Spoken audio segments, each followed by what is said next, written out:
Amexem Almanac.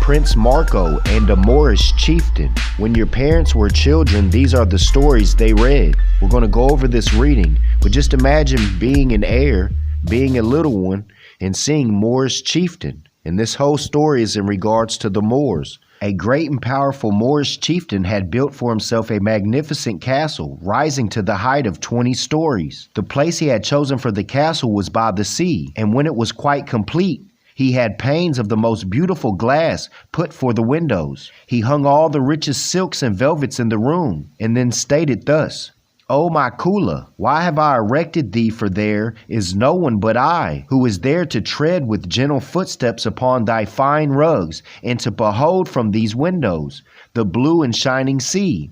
I have no mother, no sister, I have not yet found a wife, but I will assuredly go at once and seek the Sultan's daughter in marriage. The Sultan must either give me his daughter or meet me in a single combat." All of them in the world, and that's the one he choose, huh? I haven't went through this reading. We're going through this together for the first time. As soon as the Moor, gazing at his castle, had uttered these words, he wrote a most emphatic letter to the Sultan at Istanbul, Constantinople, the contents of which ran this: "O sire, I have built a beautiful castle near the shore of the Azore Sea." Azore! We just went over the Azores, but as yet it has no mistress, for I have no wife. I ask thee therefore to bestow upon me thy beloved daughter in truth. I demand this. For if thou dost not give thy daughter to me, then prepare thyself at once to meet me face to face with thy sword. To this fight I now challenge thee. The letter reached the Sultan, and he read it through. Immediately he sought for one who would accept the challenge in his stead, promising untold gold to the knight. I repeat, to the knight. He would show himself willing to meet the Moor. Many a bold man went forth to fight the Moor, but no one ever returned to Istanbul. Alas, the Sultan soon found himself in most embarrassing position. All his best fighters had lost their lives at the hands of the haughty Moor. But even this misfortune was not the worst. The Moor prepared himself in all his splendor, not omitting his finest saber. Then he proceeded to saddle his steed, Badivia, securely fastening the 7 belts, and put on her golden curb. I repeat, securely fastening the 7 belts, and put on her golden curb. On one side of the saddle, he fastened his tent. On this he balanced on the other side with his heaviest club. He sprang like lightning on his charger, and holding before him defiantly his sharpest lance, he rode straight to Istanbul. The instant he reached the walls of the fort, he spread his tent, struck his lance well into the earth, bound his Badivia to the lance, and forthwith imposed on the inhabitants of daily tax, consisting of 1 sheep, 1 batch of white loaves of bread, 1 keg of pure brandy, 2 barrels of red wine, and a beautiful maiden. Each maiden, after being his slave and attending him for 24 hours, he would sell in Talia for large sums of money. This imposition went on for 3 months, for none could stop it. But even greater evil was yet to come: the entrance of the Moor. The inhabitants of Istanbul were terrorized. One day when the haughty Moor, mounted upon his dashing steed, entered the city, he went to the palace and cried loudly, "Lo, Sultan, wilt thou now once and forever give me thy daughter?" Receiving no answer, he struck the walls of the palace with his club so violently that the shattered glass poured down from the windows like rain. When the Sultan saw that the Moor might easily destroy the palace and even the whole city in this way, he was greatly alarmed. He knew that there was no alternative open to him in this horrible predicament but to give up his only daughter. Although overwhelmed with shame, therefore, he promised to do this. Pleased with the success, the Moor asked for 15 days delay before his marriage took place, so that he could go back to his castle and make the necessary preparations. When the Sultan's daughter heard of her father's desperate resolution, she shrieked and exclaimed bitterly, "Alas, behold my sorrow, O Almighty Allah! For whom have I been taught to prize my beauty? For a Moor can it be true that a Moor shall imprint a kiss upon my face?" The Sultana's dream. That night the Sultana had a strange dream, in which the figure of a man appeared before her, saying, "There is within the empire of Serbia a vast plain called Kosovo. On that plain there is a city named Rilip, and in that city dwells the royal prince Marko, who is known among all men as a truly great hero." And the man went on to advise the Sultana to send without delay a message to Prince Marko, and beg him to become her son in God, and at the same time to offer him immense fortune, since without a doubt he was the only living being powerful enough to vanquish the terrible Moor and save his daughter from shameful fate. The next morning she sped to the Sultan's apartment and told him of her dream. The Sultan immediately wrote a firman, imperial letter or decree, and sent it to Prince Marko at Rilip, beseeching him to journey with all speed to Istanbul and accept the challenge of the Moor. The Sultan explained that should Marko succeed in saving the princess, the Sultan would give him 3 tovars, a Serbian measure representing the amount a normal horse can carry on his back, of pure golden ducats, mazunas. When Marko read the firman, he said to the Sultan's young courier, a native of Tartary, "In the name of God, go back, thou Sultan's messenger, and greet thy master, my father in God. Tell him that I dare not face the Moor. Do we not all of us know that he is invincible? If he should cleave my hand asunder, of what avail would 3 tovars, or mazunas, or 3,000 tovars of gold be to me?" The young Tartar brought back Marlo's answer, which caused the Sultan so much grief that she determined to send a letter to him herself, once more beseeching him to accept the challenge, and this time increasing the reward of 5 tovars of pure gold. But Marko, though generally so chivalrous, the more used chivalrous in the comments, and courteous to all women, remained inexorable, replying that he would not meet the Moor in combat, even if he was to be presented with all the treasure the Sultan possessed, for he did not dare. The princess appeals to Marko. When the broken-hearted bride heard that this answer had come from Marko, she sprang to her feet, took a pen and paper, struck her rosy cheek with the pen, and with her own blood traced the following: "Hail, my dear brother in God, O thou royal Prince Marko. Be a true brother to me. May God and St. John be our witnesses. I implore thee, do not suffer me to become the wife of the Moor.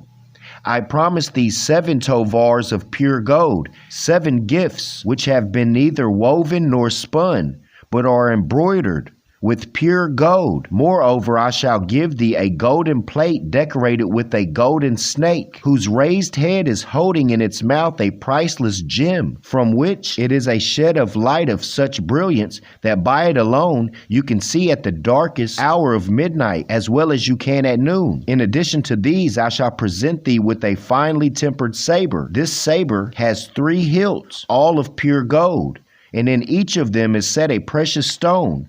The saber alone is worth 3 cities. I shall affix to this weapon the Sultan's seal, so that the Grand Vizier may never put thee to death without first receiving His Majesty's special command." When Marko read this missive, he reflected thus: "Alas, O my dear sister in God, it would be but a great misfortune if I came to serve thee, and to my still greater misfortune if I stayed away. For although I do in all truth fear God, for although I fear neither the Sultan nor the Sultana, I do in all truth fear God and St. John, by whom thou hast adjourned me. Therefore I now resolve to come, and if necessary to face certain death." Marko prepares to aid the princess. Having sent away the princess's messenger without telling him what he had resolved to do, Marko entered his castle and put on his cloak and cap made of wolf's skin. Next he girded his saber, selected his most piercing lance, and went to the stables. For greater safety, he fastened the 7 belts under the saddle of his chariots with his own hands. Then he placed a bottle of red wine on one side of his saddle, and his weightiest war club on the other. He was ready, and so he leaped on chariots and rode off to Istanbul. Upon reaching his destination, he did not go to pay his respects either to the Sultan nor to the Grand Vizier, but quietly took up his abode in a new inn. That same evening, soon after sunset, he led his horse to a lake nearby to be refreshed. But to his master's surprise, Sharats would not even taste the water, but kept turning his head first to the right and then to the left until Marko noticed the approach of a Turkish maiden, covered with a long gold embroidered veil.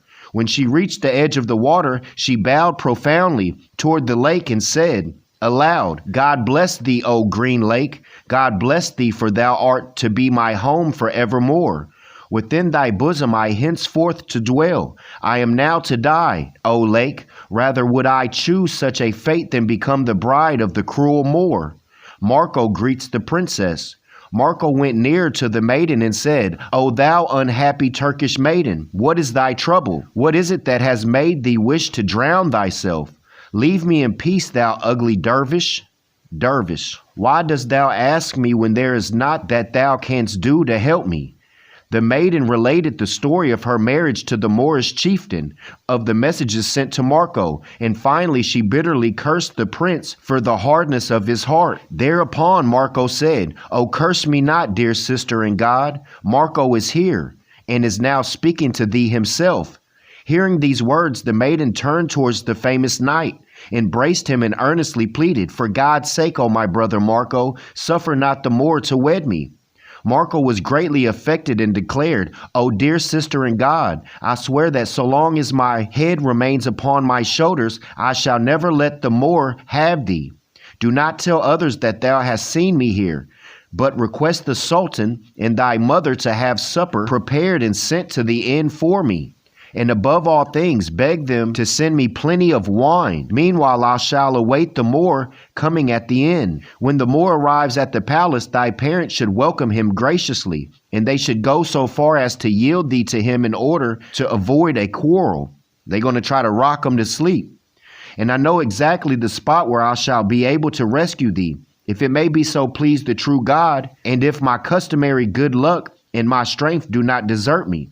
The prince returned to the inn, and the maiden hastened to the palace. When the Sultan and Sultana learned that Marko had come to their aid, they were such comforted and immediately ordered and sumptuous repast to be sent to him, especially good red wine in abundance.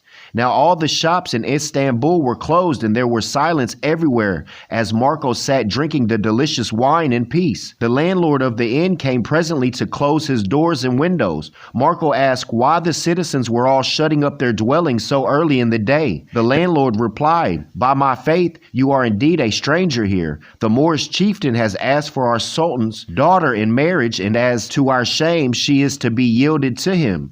He is coming to the palace to fetch her this very day. Therefore, owing to our terror of the Moor, we are forced to close our shops." But Marko did not allow the man to close the door of the inn, for he wished to see the Moor and his gorgeous train pass by. The Moor in Istanbul. At that very moment, as they were speaking, Marko could hear from the city a clamor caused by the Moorish chieftain and his followers, numbering at least 500, all in glittering armor. The Moor had roused his Badivia, and she trotted in such a manner that stones which she threw up with her hoofs whizzed through the air in all directions and broke windows and doors in all the shops. When the cavalcade came up to the inn, the Moor thought, "Allah, I am stuck with wonder and astonishment. The windows and doors of all the shops and houses throughout the entire city of Istanbul are closed from the great fear the people have of me, except I see the doors of this inn. There must either be nobody within, or if there is anybody inside, he is assuredly a great fool or a stranger of who has not yet been told of how terrible I am." The Moor and his followers spent that night in tents before the palace. Next morning, the Sultan himself presented his daughter to the Moorish chieftain, together with all the wedding gifts, which were known to weigh 12 tavars. As the wedding procession passed the inn where Marko waited, the Moor again noticed the open door. This time, however, he guided Badivia right up to the door to see who might be there. Sharats and Badivia. Marko was seated at his ease in the most comfortable room the inn could boast, leisurely drinking his favorite red wine, not from an ordinary goblet, but from a bowl which held 12 liters. 12 liters, brothers. Each liter is more than a quart. Each time Marko would fill the bowl, he would drink only one half of its contents, giving according to his habit, the other half to his Sharats. The Moor was on the point of attacking Marko when Sharats barred his way and kicked viciously at Badivia. The Moor, meeting such unexpected resistance, promptly turned to rejoin the procession. Then Marko rose to his feet, and turning his cloak and cap inside out, so that to the first glance of those who saw him, he presented the terrifying appearance of a wolf, inspected his weapons and Sharats' belts carefully, and dashed on his charger after the procession. He passed horsemen right and left till he reached the Dever and the second witness, and killed them both. The Moorish chieftain was immediately told of the stranger who had forced his way into the midst of the procession, and of those whom he had killed. Also that he did not look like other knights, being clad in wolf's skin. Marko and the Moor. The Moor, astride his Badivia, wheeled around and addressed Marko thus: "Our fortune is indeed overtaken thee today, O stranger. Thou must have been driven here by Satan, to disturb my guest, and even kill my Dever and second witness. Thou must be either a fool, knowing nothing of today's events, or thou must be extremely fierce and gone mad. But maybe thou art merely tired of life. By my faith, I shall draw in the reins of my Badivia, and shall spring over thy body 7 times. Then I shall strike off thy head 7 times. Thereupon Marko answered, "Cease these lies, O Moor. If God and my usual luck do but attend me now, thou shalt not even spring near me. Still less can I imagine these carrying out thy intentions over my body."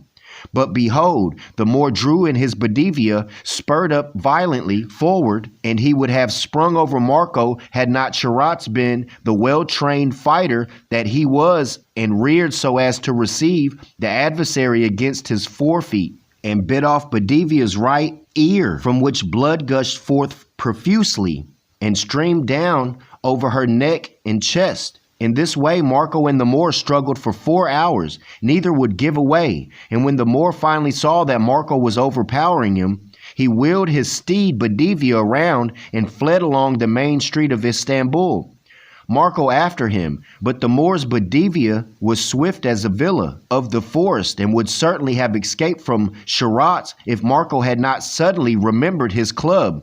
He took his club and flung it after his adversary. The club struck the Moor between his shoulders, causing him to fall from his horse, whereupon Prince Marko severed his head from his body. Next he captured Badivia and returned to the street where he had left the bride. He found, much to his astonishment, that she, with her 12 tavars of presents, was alone waiting for him while the wedding rest, and the retinue of the Moorish chieftain had fled at full gallop. Marko escorted the princess back to the Sultan and cast the head of the Moor at his feet.